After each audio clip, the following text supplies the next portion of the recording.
Hi students, today we will be looking at market trends and how to identify strategic opportunities from these trends. We've talked about where ideas come from, which comes from problem solving. However, some of the bigger opportunities that businesses have, current existing business, would be to identify trends and adapt in order to come up with innovative ideas. So opportunities don't come from individual customers, but from changes in the market. Now, what is a market trend? A market trend is a long-term shift in the direction of a market. It is not a fad. A fad disappears in a month. A market trend is structural change in how people live or trade. Some of the market trends is technology, where new tools changes the production or delivery of products or services, and customer behavior. Customer trends in customer behavior changes what people value or the way that they buy and purchase stuff. Let's have a look at the 4 pillars of trends. First is technology. Some of the trends at the moment would be automation, AI, and connectivity. The next pillars of trend is customer behavior. More customers are more health conscious. There could be a change in ethics or interest in minimalization. Next would be the trend economical trends, such as interest rates, inflation, and disposable income. This affects how customers buy, and if there's inflation, customers would be less interested in buying luxury goods. And then we have the industry structure. This is affected by new laws or regulations or disruptive brands. Now, let's have a look at digital transformation. This is where businesses move from physical infrastructure to digital ecosystem, which reduces costs and help to increase the reach of the business, changing it from just a physical store to global. For example, traditional banks have closed physical branches in order to invest in high-performing mobile apps. This way, banking can be done through phones instead of having to go to a bank branch. There is the trend of the sustainability shift, where customers are increasingly more aware of sustainability and are choosing brands based on their environmental footprint as well as ethical supply chain. Sustainability is not a bonus but a requirement for many of Gen Z customers. The next trend that has come up is the convenience economy. In today's world, time is very valuable and people are willing to pay more for services that help save them the extra effort and time. For example, we have Uber Eats as well as click and collect services. The next trend is the subscription models.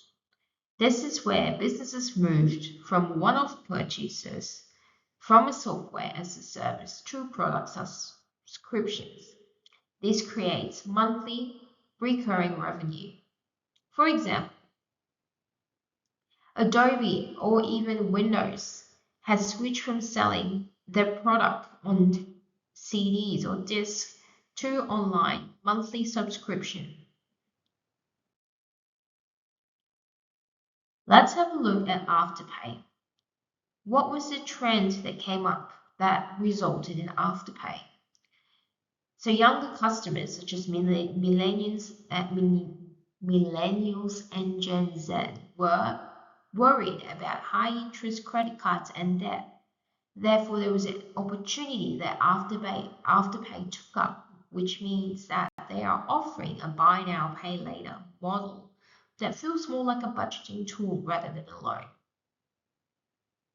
Now, first key insight for businesses is that they need to identify trends early. They need to look at small changes that suggest that a big shift is coming.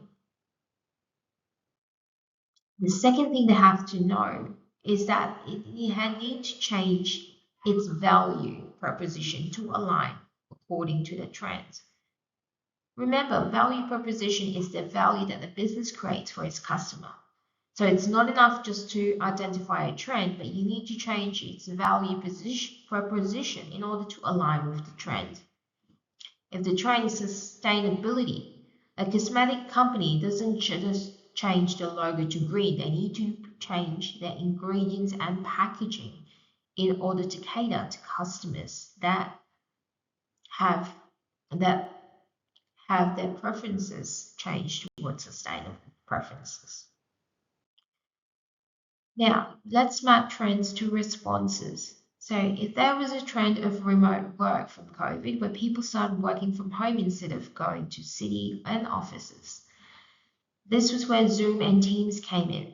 They invested heavily amounts of money in security and video stability in order to handle the huge amounts of people and work teams that are now using their platforms. And because of this, they have market dominance, which means that more people are using these platforms in order to communicate, especially in professional settings. Let's have a look at why businesses fail. So based on the first video that you watched, you've seen the reasons. There are 3 reasons why retail businesses fail in the market.